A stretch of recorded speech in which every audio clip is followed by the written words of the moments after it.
semuanya, perkenalkan nama saya Vanella Veronica dari kelas 94. Sekarang saya ingin membuat video monolog tentang kota tanpa buku. Kota tanpa buku. Pernahkah kau ke toko buku, perpustakaan, atau taman bacaan? Tidakkah kau merasa istimewa ketika berada di dalamnya? Di sekelilingmu ada berbagai tokoh dari dunia nyata dan khayal, tempat yang pernah kau kunjungi dan yang belum.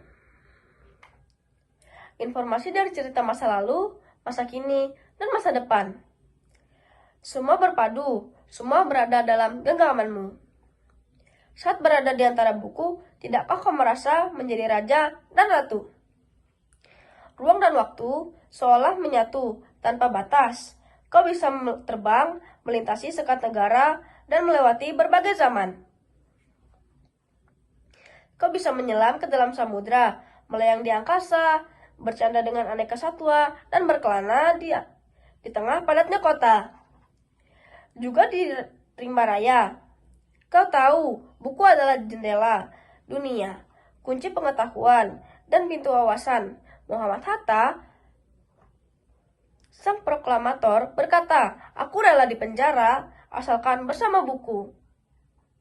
Karena dengan buku, aku bebas. Melalui buku, manusia terbebas dari ketidaktahuan. Tempat-tempat yang dipenuhi buku adalah harapan berkembangnya pengetahuan dan wawasan. Apa jadinya jika kota tanpa buku? Pantaskah dia disebut kota?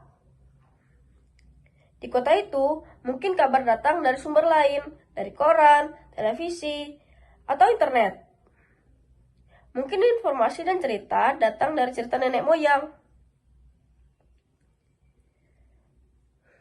Bagai dongeng-dongeng sebelum tidur, irama warganya pun tiada beda. Bangun pagi, bertebaran di muka bumi untuk berbagai keperluan, untuk kembali pulang siang atau sore harinya. Setelah itu, berangkat tidur dan memulai lagi hari berikutnya. Semua serupa.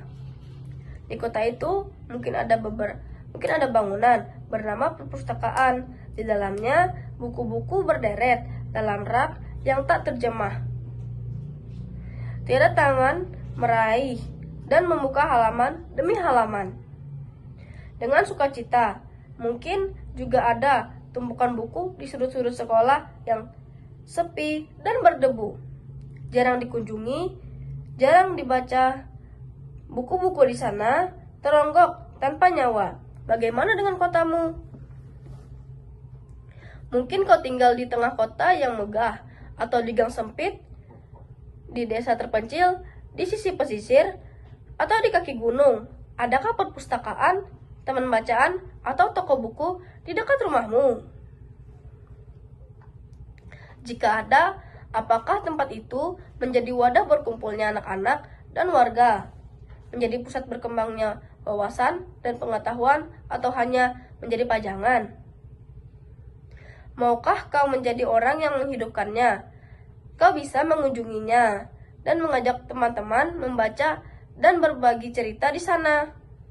Jika tempat itu belum ada, maukah kau menjadi orang yang mulai menghadirkannya?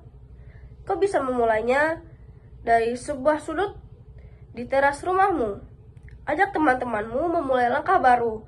Jangan biarkan waktu berlalu tanpa buku. Siapapun dirimu, bersahabatlah dengan buku. Dia akan menjadi teman setiamu sepanjang waktu. Sekian video monolog dari saya. Maaf jika masih ada kekurangan dari saya. Terima kasih. Tamatnya sudah acuh tadi.